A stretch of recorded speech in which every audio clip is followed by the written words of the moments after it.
What's going on, everybody, and welcome back to the Canadian Football Fanatics YouTube channel. We got a good one for you guys today, folks. This is part one of our Canada West season preview. That is Canada West 2024 season preview, where I will be sitting down with a coach from one of each of the six teams across the conference, just to give you guys and myself a little preview for this upcoming season. Like kind of been teasing here on the weekly show on Wednesdays throughout the off season and kind of the podcast episodes, wanting to do a little bit more Canada West and U Sports content and coverage this season. Hoping to get out to UBC for a few games this upcoming season. So I figured start with a preview type series. Like I mentioned, this will be a six-part series.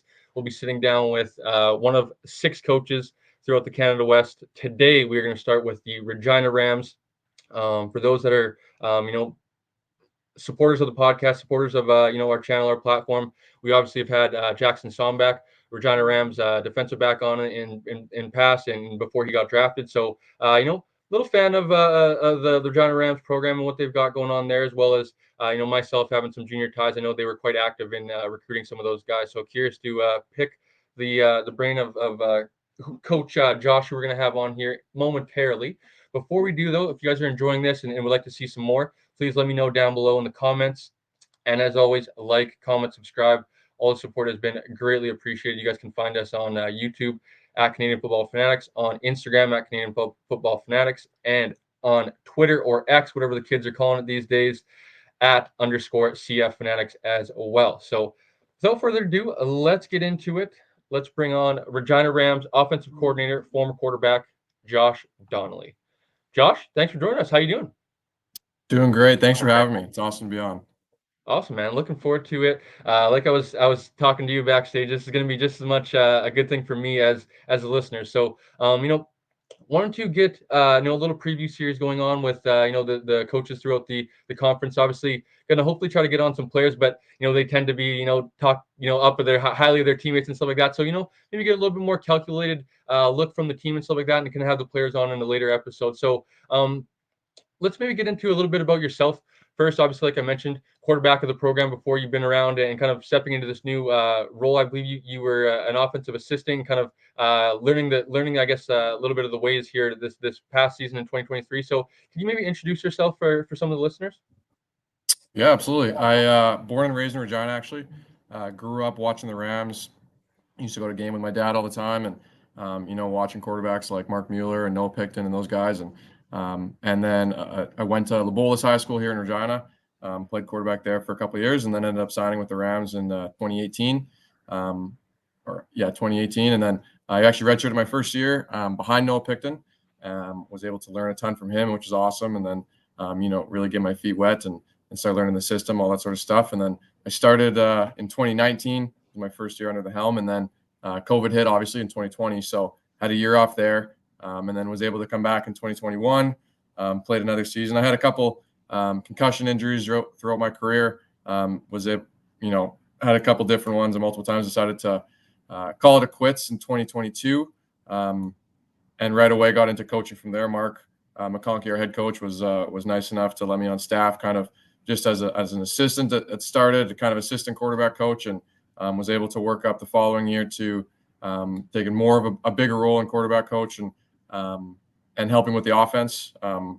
Took a little role in the pass game, and then started to get more involved in the run stuff and protections, and then really overseeing the entire offense, and was fortunate enough to help run some meetings by the end of the season, and moving into 2023, and again just taking a bigger step in a bigger portion of the offense, and then at the end of last season had a good chat with Mark and kind of talked about what the future might hold for myself and the program, and moved into the offense coordinator role this year. So it's been pretty exciting. It's happened fast, but I've been a part of the team for a long time. I've been wearing the horns since I was 18, and it's an honor to be able to stay with the team and continue to represent the team that represents this city. I think it's a long tradition, and I'm really fortunate to be a part of it.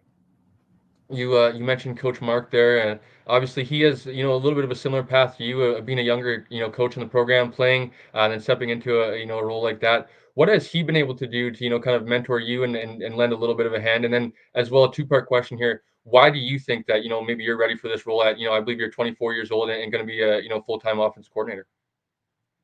Yeah, I think well, being under Mark, as a player first, he was the one that recruited me, and I mean, I've been vocal about this. That like, I came to the program to play for him. He was such a good recruiter, and we had so much in common, and really clicked right away. That it was really clear that I wanted to come play for this guy.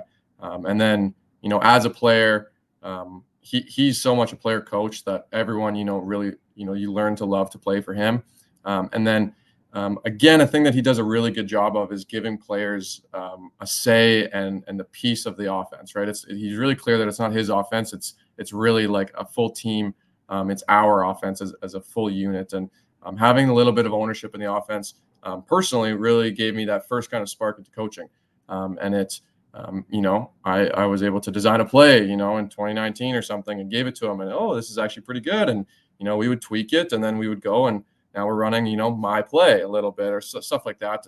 And then as I grew up into more of a veteran quarterback, it was a lot of like back and forth. It was more what do you like here, how do you feel about this one, all that sort of stuff. So learning that aspect of it as a player really just pushed me into that role as a coach right away. And his ability to oversee that, not let it go too far where it's just the players making all the decisions, but also guiding them into have you considered this? What if this happens? Asking those kind of questions, and then helping us see the game from that lens, I think was huge for my development. And then the first couple of years coaching, same kind of idea, giving me ownership in this meeting here, or this different part of practice, or whatever it is, while still guiding and overseeing to make sure that I'm not one, putting the team in jeopardy, or putting myself working in the wrong direction. Right? So still guiding me, but also giving me enough leeway and independence to allow me to grow in my own kind of shoes, if that makes sense.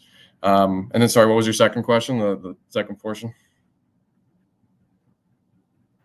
Sorry, really well said. Number one. My second question was just, why do you think you're ready for the offensive full-time offensive coordinator position? Right. A lot of people have asked me this. I think honestly, the biggest one that I keep falling back on is I just have such a good support system. I mean, our offensive line coaches, I think, is the biggest one. Being a skill position guy, that would be kind of my probably the weakest part of my ability to coach the offense. And I have two studs at the offensive line coaching position, and Ro Borgman and Brett Jones.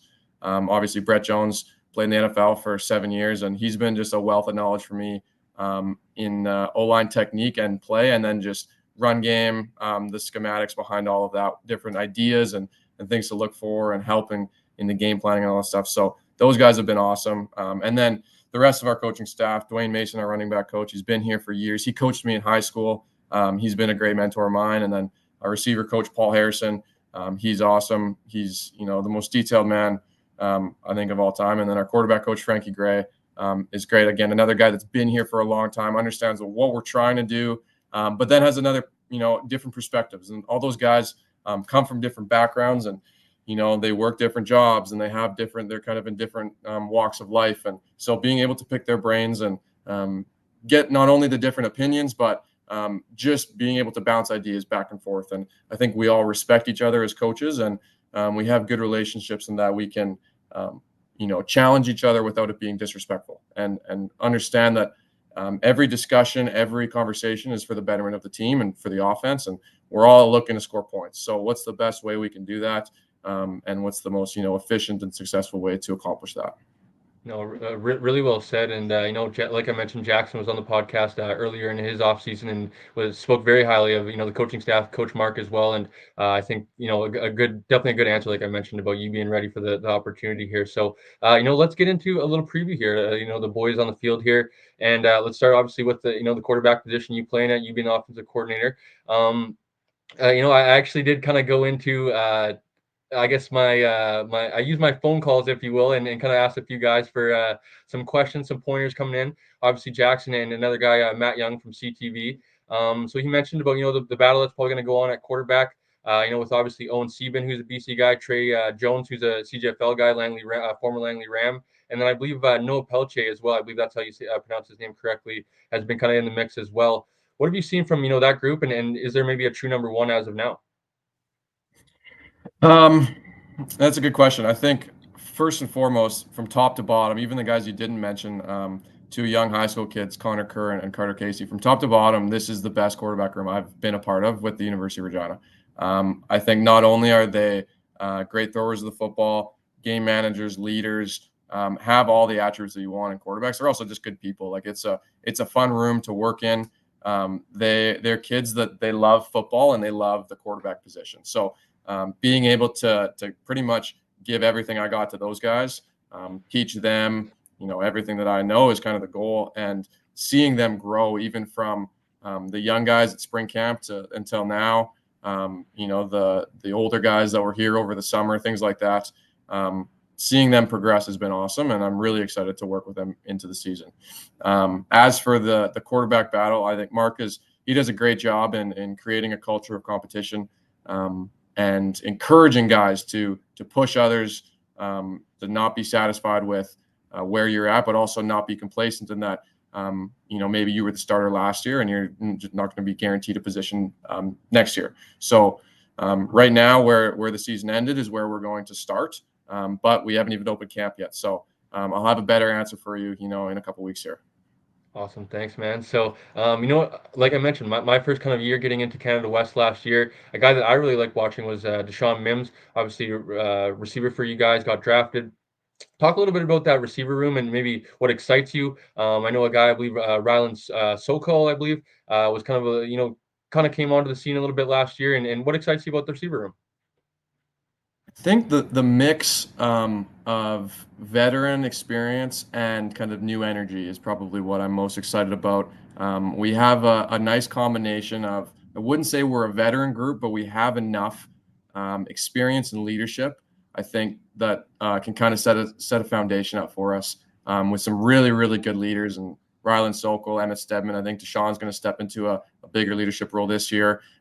So having those guys to kind of lean on, and then be balanced out by some of our younger guys that maybe haven't played a ton. The Kenton Apples, the Ethan Kreitz, Nick Sirleaf, guys like that who are dynamic, hard workers. They want to show kind of what they're made of, but maybe don't have the experience to back it up quite yet. So it's a good combination. I think they're going to be a lot of competitions during camp, and I'm really excited to see kind of the final product we can put out there in week one.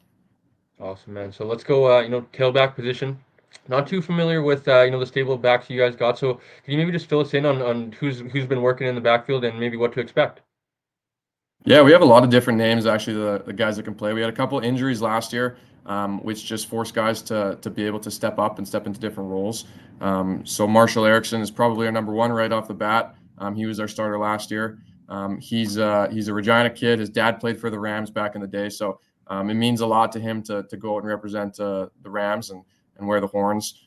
He's a kid that he's super just dynamic. I mean, he's not the biggest guy out there, but whether you're putting him out of the backfield or you're giving him to him an outside zone or whatever it might be, he can kind of do it all. And he's a smart kid, knows how to use maybe his undersized body type to his advantage, and he's a tough guy to tackle, right? So we're excited about him.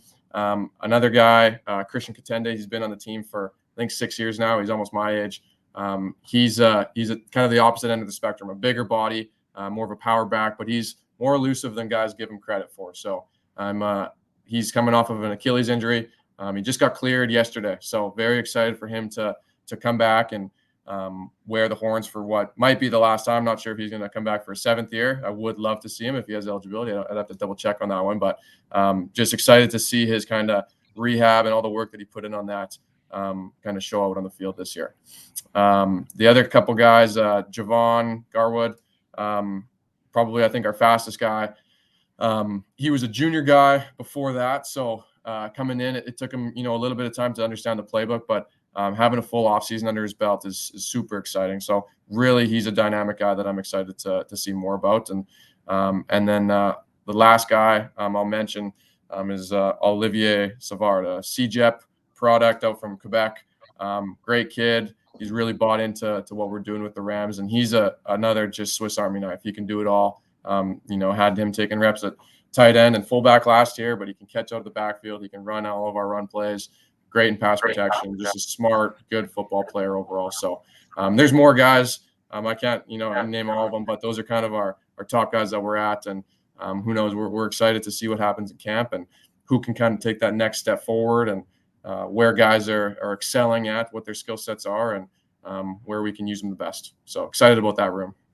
Awesome, man. And of course, we cannot forget about the offensive line room. And something that, I've seen a little bit firsthand, not coaching, but kind of stepping into a little bit of a media role with the Vancouver Island Raiders, and being able to practice and stuff like that the last few years after kind of my aging out, realizing how important offensive line coaches is, and kind of that structure, that discipline, stuff like that. You mentioned right away you were not hesitant to kind of mention your two offensive line coaches, and what they can do for you, and as well as the offensive line. So talk a little bit about what you can expect from them, and what do you I guess maybe single out a few guys if you don't mind. Absolutely. I mean, I think obviously offensive line is the most underappreciated position in all of sports. But we got a good room there. I'm really happy. Those guys are, without a doubt, the hardest working group on our team.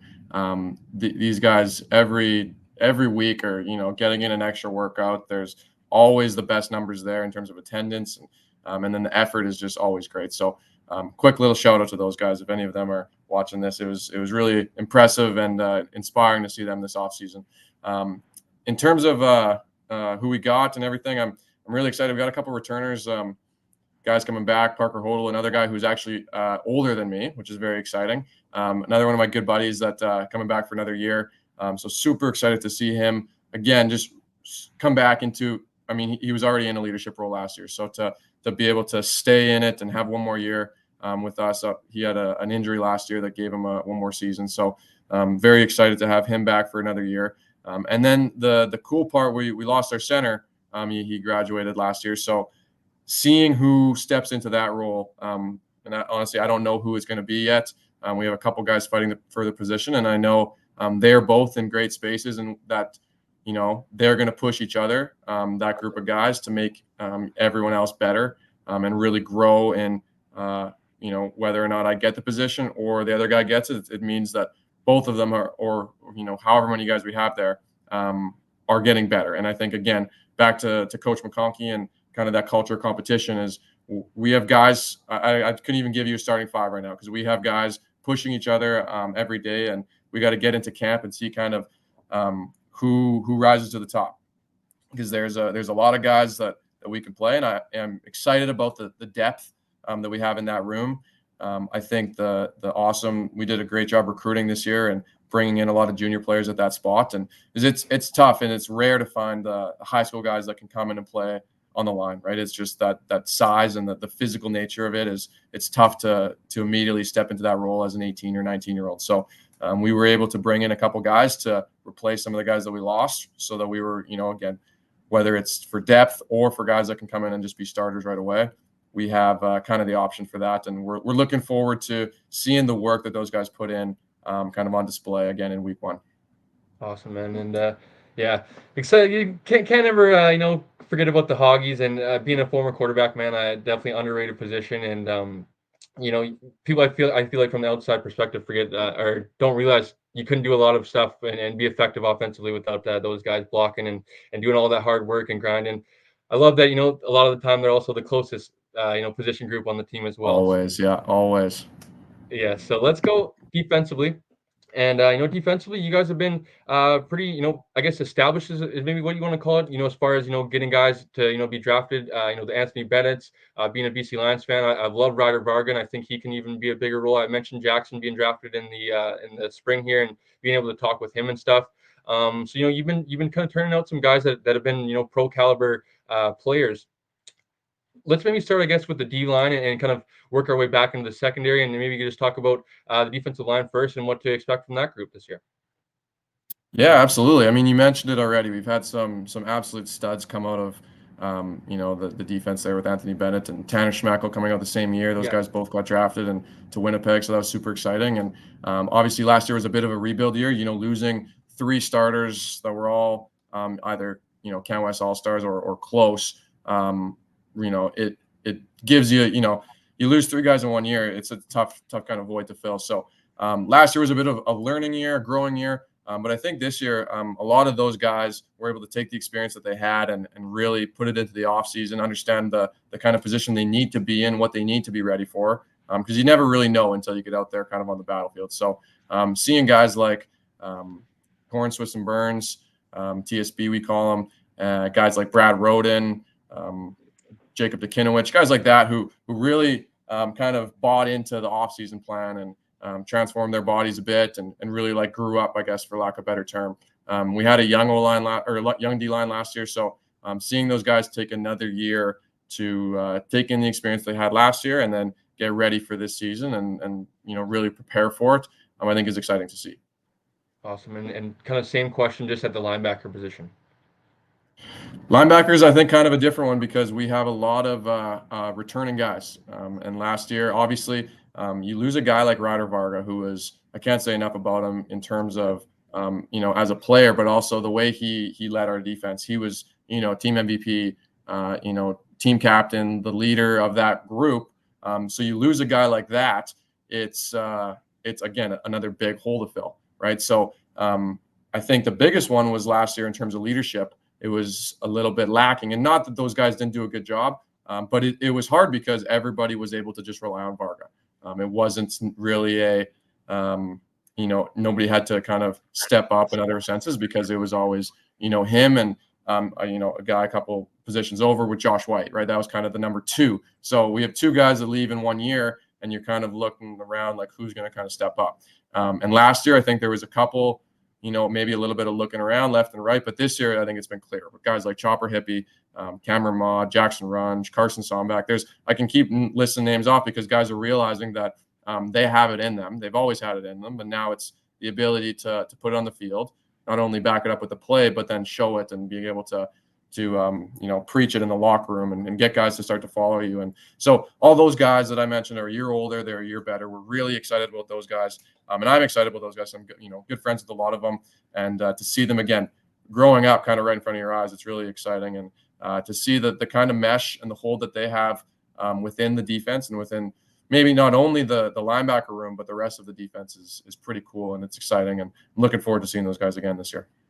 Awesome. So going back to the secondary, a guy that I'm a big fan of, another former junior guy, Delanie Robinson. Went to the East-West Bowl this past spring as well. Kind of showed impressed as well. And like I mentioned, a guy I was able to watch down at West Shore. I think he's transitioned to the U Sports game pretty well, and probably one of your, I guess, maybe leaders in the secondary, and somebody you're going to look to perform probably this year. Could you talk a little bit more about Delanie and the rest of the secondary? Delani's a freak, first and foremost. He's pretty incredible. And I think the coolest part about him is last year, coming from junior, and just speaking to him briefly at the start of the season, was the biggest thing in terms of, his game that was a jump was the mental side, right? I think our defense coordinator does an amazing job. He's kind of known as the mad scientist for all his different crazy coverages and the wide variety of, things we have on the menu in the back end there. For lack of a better term. So I think coming into that, it was maybe a lot for him.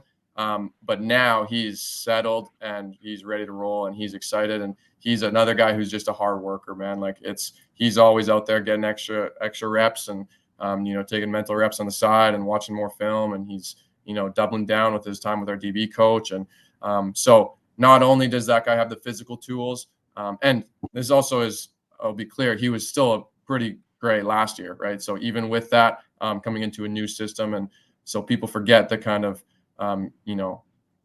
learning curve it is with a new system, especially coming into a difficult one, I would say, with our defense.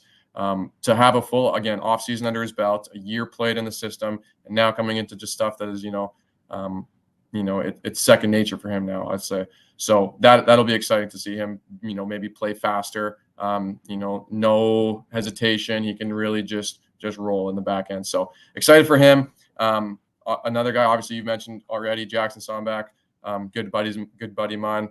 Excited for him. I think the big thing this year with Jackson is, again, another guy stepping into the biggest probably leadership role in his career. Another guy that he's kind of been somewhat of a leader for sure. Like last year, he was definitely one of our leaders, but I think this year it's clear that, he's our guy on defense. A lot of guys are leaning on him, and he's done a great job so far. So I'm excited to see not only his return to the field for one more season, but how he can kind of rein in the defense, kind of take the lead and really set the tone for those guys moving into camp. Awesome. Very well said. And last few questions for you here, Josh. I'm gonna, being the junior guy, I had to throw this in here. But what went into the, maybe the priority, or I guess the attention into wanting to recruit some of these CGFL guys? I believe you were probably one of the more, busier people programs in kind of recruiting through the CGFL. So what went into that? It's a variety of things. I think in some position groups, it's one is just what's our need, right? Where are we? Are we graduating? Older guys, do we maybe need a couple of ready to play guys? Other areas, it might just be the availability, right? We were just lucky in the sense that I think 4 of the 5 starting offensive linemen for our hometown junior team, the Thunder, were all graduating this year. So they are all great players. Of course, we're going to go recruit them. So it's not necessarily we necessarily needed 4 junior linemen, but the availability of having those guys right in our backyard and them being great players, great people, good fit for our program, right? That one kind of it works on itself. So it's a variety of things. I will say that I'm super excited about the guys that we did get.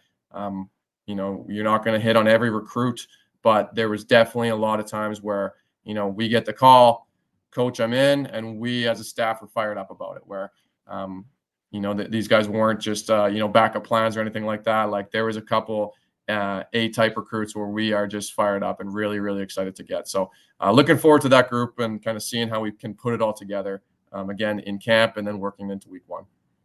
And obviously for you as a play caller, for you as the offensive coordinator, you don't have to promise this and promise that. But what are you looking to set as a standard, I guess, for your group? What to expect for people that are coming to watch the Regina Rams play on Saturdays.